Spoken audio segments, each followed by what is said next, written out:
Good morning, everybody, and welcome back to the RC vlog. Last week, I kind of just did an introduction video to let you guys know what I was planning to do on my channel moving forward. And I just wanted to check in with everybody. I said I would be doing regular uploads, and so we are going to do just that.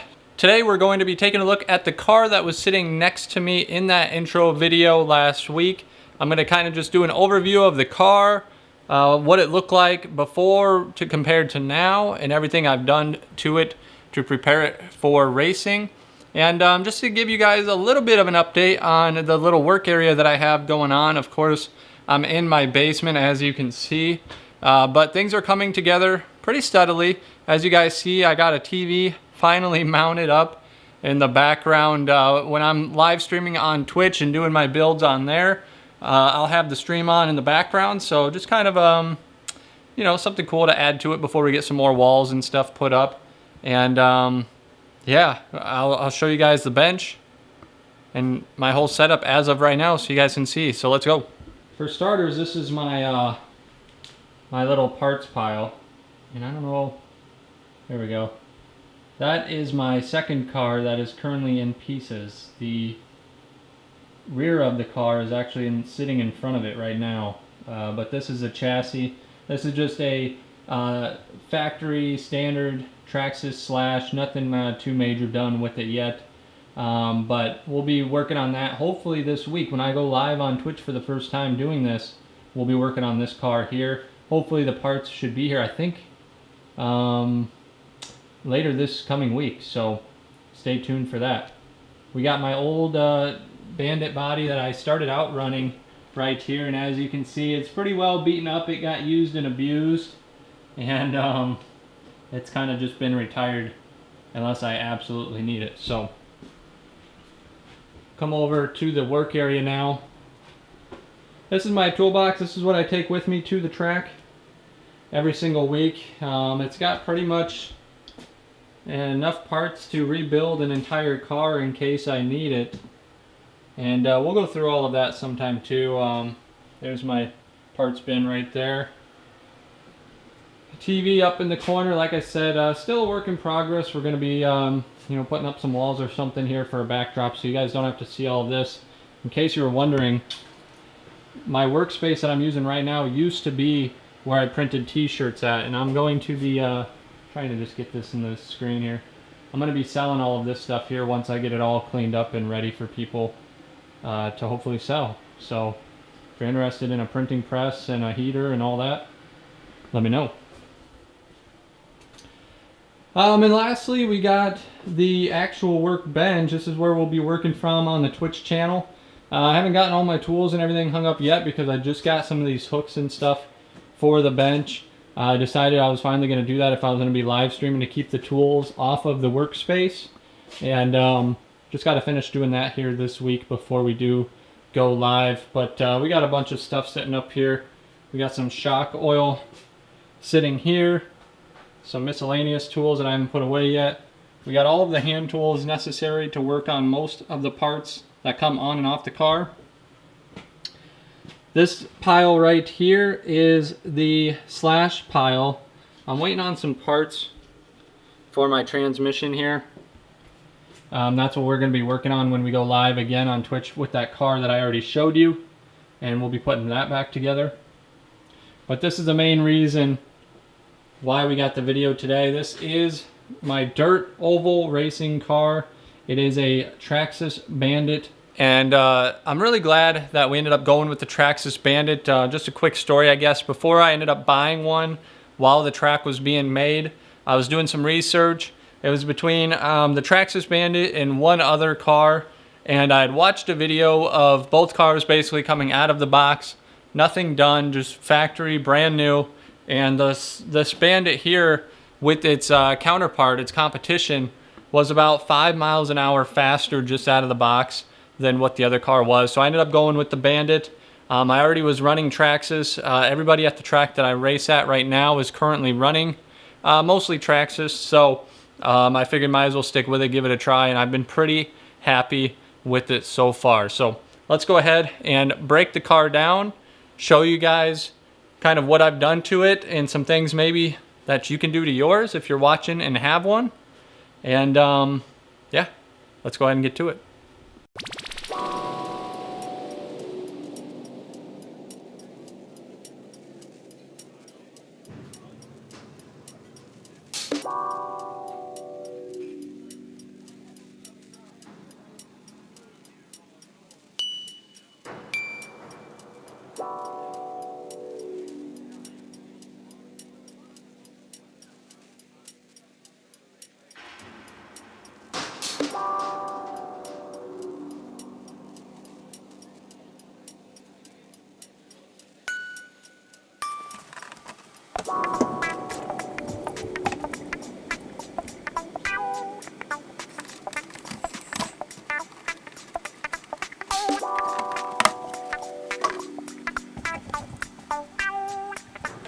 Alright, so here it is, the car broken down. This is what it looks like without the body on, just the chassis.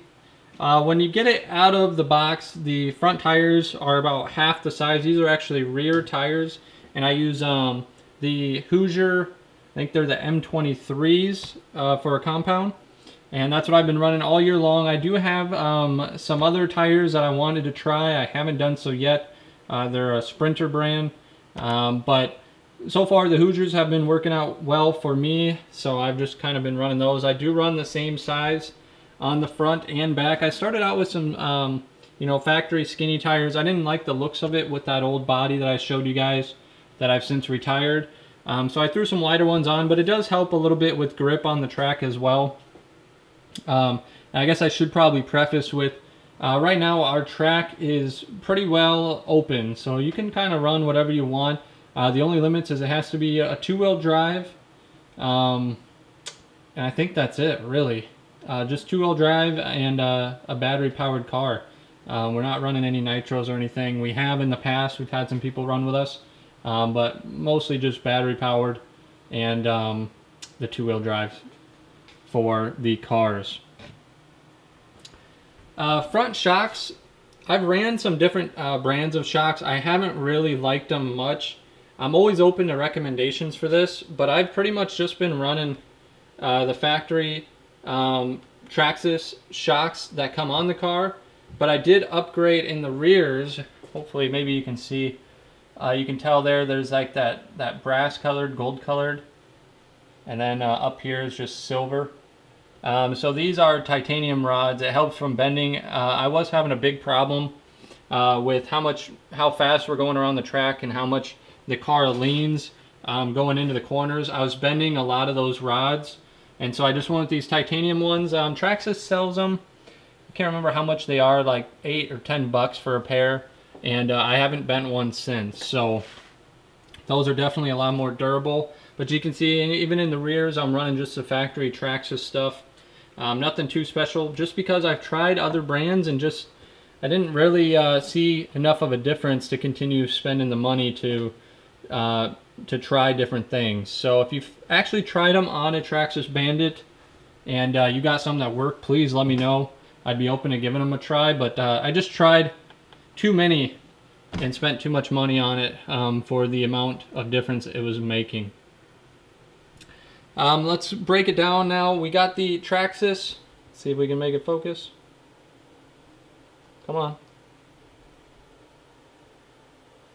We got the Traxxas VXL 3S with the Valenian setup. This is again factory Traxxas. The only thing I added was the cooling fan to the top. This does not come with it out of the box. And these cars here you can buy with that upgraded setup, the motor and the ESC that I just went over. You can buy that for $279 on the Traxxas website. It's well worth it. Otherwise, it comes with a brushed motor and a little bit smaller of an ESC. Doesn't make it quite as fast. Out of the box with this setup here that I have, it would probably do about 70 or just over 70 miles an hour on a straightaway. So I definitely recommend going with the VXL setup that I just went over. And again,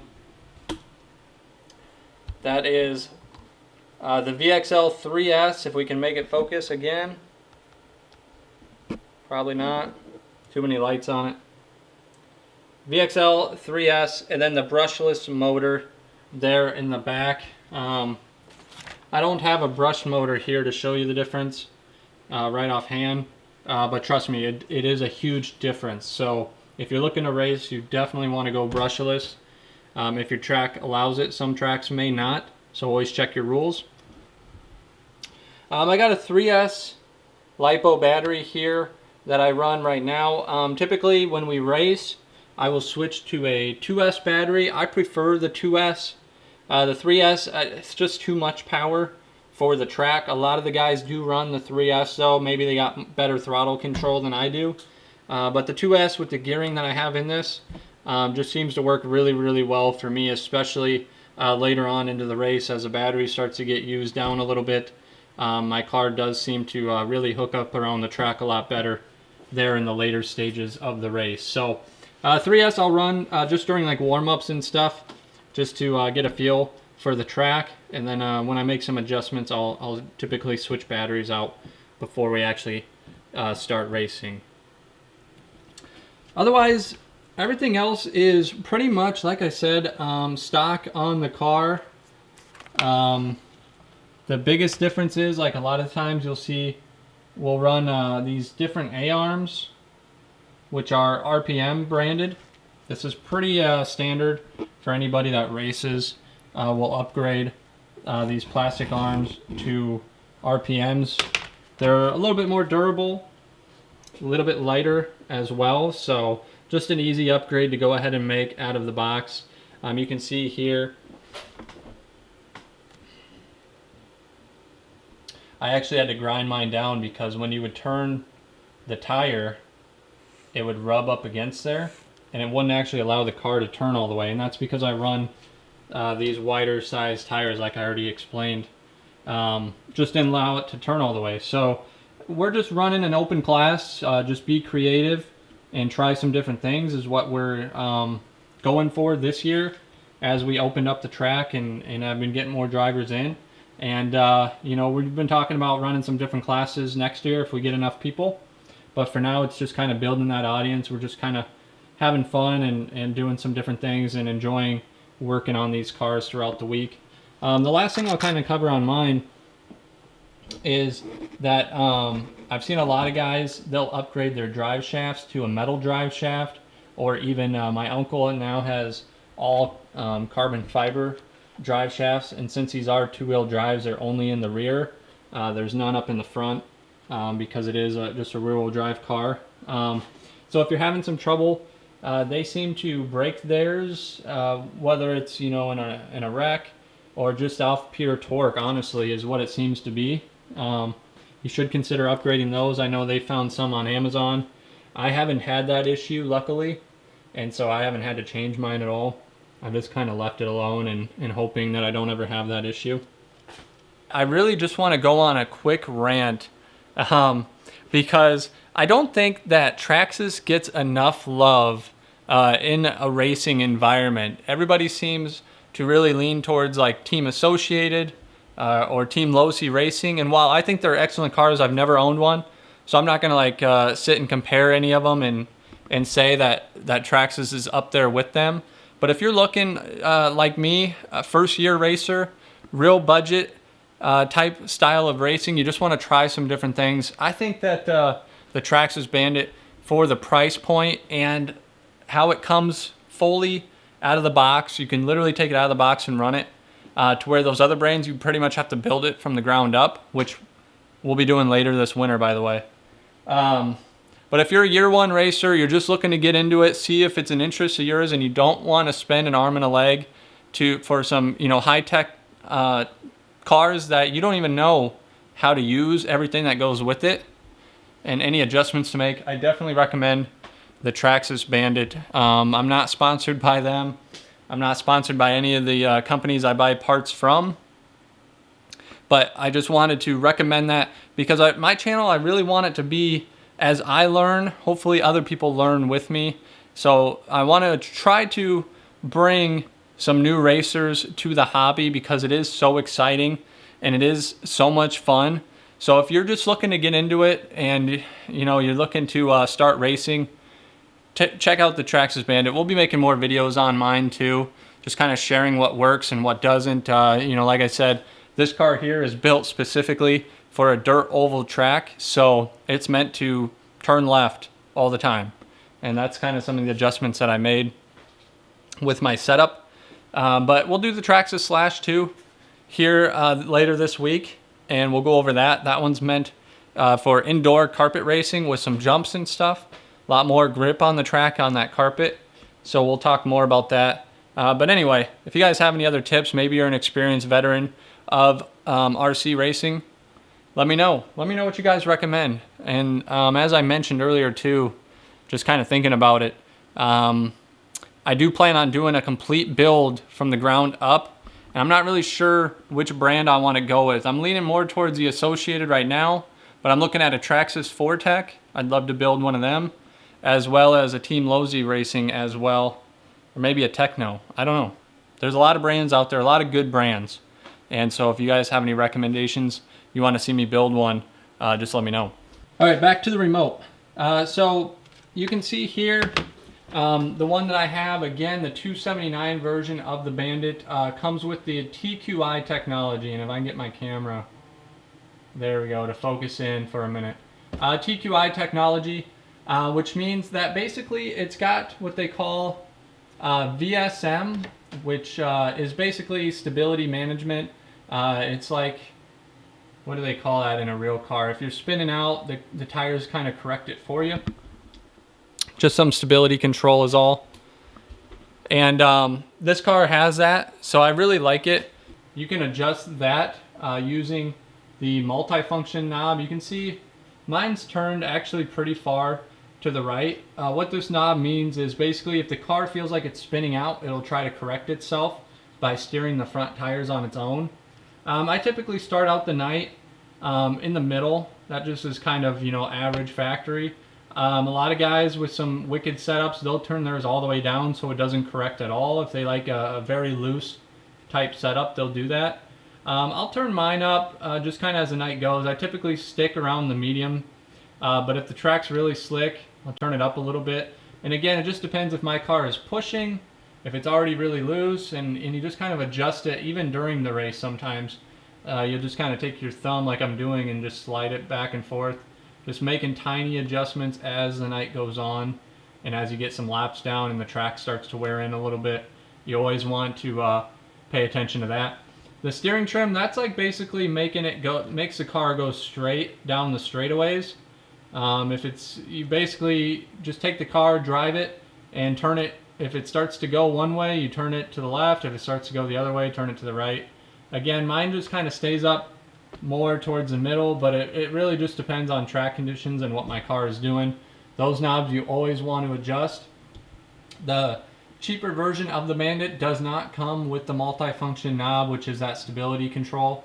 So you want to be paying attention to that. That's why I recommend the VSM. I really enjoy it. My Slash does not have that, and it's a night and day difference. I really recommend this TQI remote with the VSM technology. I'll put a link to the Bandit car that I have in down below.